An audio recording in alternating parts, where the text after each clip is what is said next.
아, 또 이거군요. 구미 여아 사망 진실은. 자, 조금 전에 처음엔 엄마인 줄 알았는데 알고 봤더니 친언니였던 김모 씨에 대한 첫 재판이 있었죠? 그렇습니다. 오늘 오후 2시 50분에 재판이 열렸는데요. 그 언니로 밝혀진 여성은 피고인은 별다른 말 없이 법정으로 바로 들어갔고 재판 내내도 별다른 반응을 보이지는 않았다고 합니다. 좀 취재진에게 모습을 드러낸 건 이제 처음 구속되기 직전까지를 포함해서는 좀 오랜만에 모습을 드러냈는데 그 이후에 이제 다시 법정에 나섰고요. 일단 방청객이 너무 많았습니다. 재판정에. 그래서 사람들이 100명 넘게 몰려서 취재진과 일반인을 다 포함한 숫자입니다.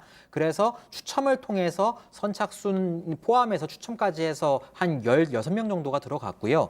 좀 특이할 만한 사항은 이제 그 아버지, 그러니까 그 피고인의 아버지, 그러니까 그 친모에게는 남편. 남편이죠. 남편이 이제 법정에 왔는데 기자들에게 불만을 토로했습니다. 왜? 왜냐하면 자신의 아내는 아이를 그렇게 한 적이 없다, 바꿔치거나 뭐 이렇게 한 적이 없다는 취지인데, 그러니까 아이를 뭐 사체 이제 유기한 혐의를 받고 있잖아요, 미수 혐의를. 자신의 아내는 그건 죄를 덮어쓰려고 한 취지인데 그걸 가지고 뭐 친모라느니 뭐 이제 아이를 그렇게 했다느니 과학수단이 뭐냐 결과가 한다. 나왔잖아요. 그러면서 법정에서도 그런 얘기를 취재진들한테 기사를 잘못 쓰고 있다는 취지로 지적하기 위해서 말했답니다.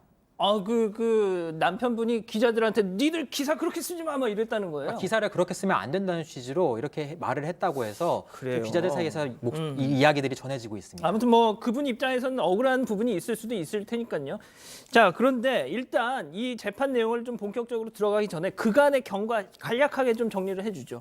일단 이 사건이 발생한 게 세상에 알려진 게 지난 2월 10일입니다. 이제 구미의 한 빌라에서 3세 여자아이가 숨진 채 발견돼서 이게 세상에 알려지게 됐는데요. 당초 이제 이 아이 엄마 처음에 이제 친모를 알려졌던 지금 재판에 넘겨진 피고인이죠. 이 피고인이 재혼을 하면서 전 남편의 아이를 빈집에 두고 이사한 것으로 알려져서 충격을 줬는데요. 그 뒤에 또 다른 반전이 있었습니다. 유전자 검사를 통해서 사망한 아이의 이제 친모가 사실 이 두고 떠난 그 여성이 아니라 그 여성의 어머니, 그러니까 외할머니가 친모인 것으로 유전자 검사 결과에서 드러났습니다. 그래서 두 사람이 비슷한 시기에 출산을 하고 아이를 바꿔치기 했다는 정황이 드러났는데, 일단 그 바꿔치기가 됐다면 그 바뀐 그 아이의 행방은 지금 알려지지 않았습니다. 그래서 아이의 그 생물학적인 아버지, 지금 숨진 아이의 생물학적인 아버지를 찾는데도 이제 수사를 하고 있지만 아직까지 찾지 못한 상황이고요. 수사가 두 달 정도 했지만 여전히 미궁에 빠져 있습니다. 그런데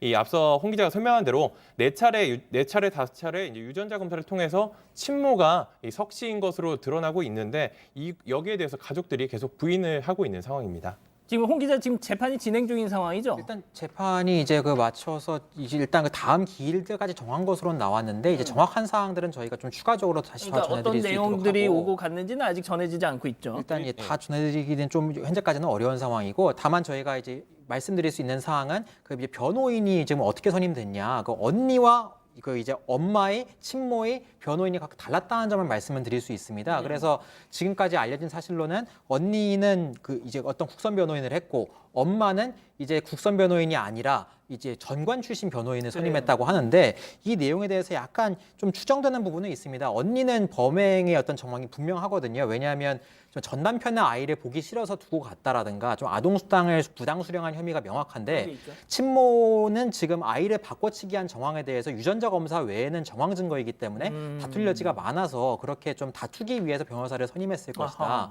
변호인을 그렇게 뒀을 것이다. 이런 추정이 나오고 있습니다. 그렇군요. 자, 이 김 씨, 그러니까 성모 씨의 딸 김 씨에 대한 재판, 뭐 검찰의 공소 사실과 앞으로 재판의 쟁점이 될 만한 부분, 어떤 것들이 좀 있을까요? 사실 지금 언니잖아요. 그러니까 숨진 아이의 언니인데, 이 언니가 자신의 딸인 줄 알고 아이를 방임을 해서 숨지게 만들었다는 것이고, 그 이후에도 이제 복지수당 같은 걸 받았다라고 해서 4개의 혐의를 적용을 했는데, 오늘 재판에서 전부 다 인정을 해버렸습니다. 그냥 공소사실 다 인정했어요.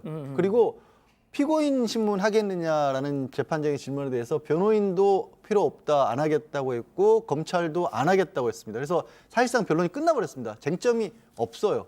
그래, 이게 사실 물론 이제 이 어머니 석 씨의 재판은 이제 시작이 되겠지만, 지금 가장 어찌 보면 이 석 씨와 과연 관련이 있느냐, 아니면 이 아이가 자신의 아이가 아니라 사실은 동생이라는 사실을 알고 있으냐, 이런 것들이 큰 어떻게 보면 풀어질 수 있는 실마리를 찾을 수 있는 거였는데 이런 것들을 다 다투지 않고 그냥 본인이 기소된 내용에서는 다 인정을 해버렸기 때문에 이 재판에서는 더 이상 기대할 만한 것이 사실 없습니다. 5월 7일 다음 달 7일 날 재판이 있긴 하지만 그냥 정황 양형 조건이라고 하죠. 뭐 예를 들어서 경제적으로 어려웠다든가 예, 뭐 예, 예. 나이가 어리다거나 남편과의 뭐 사이가 좋지 않다 이런 얘기들밖에 안 나올 것 같아요.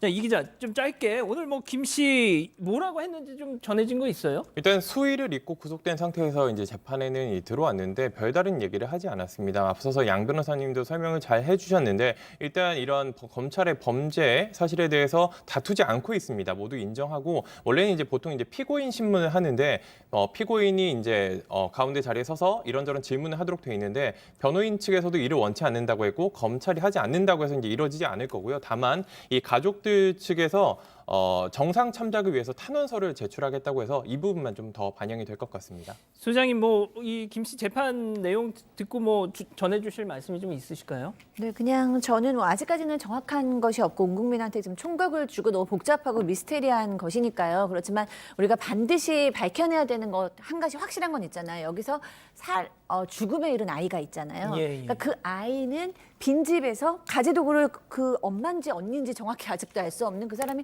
다 가지고 나가서 3살짜리 아이가 빈집에서 사망을 했다는 거 그것은 정확하잖아요.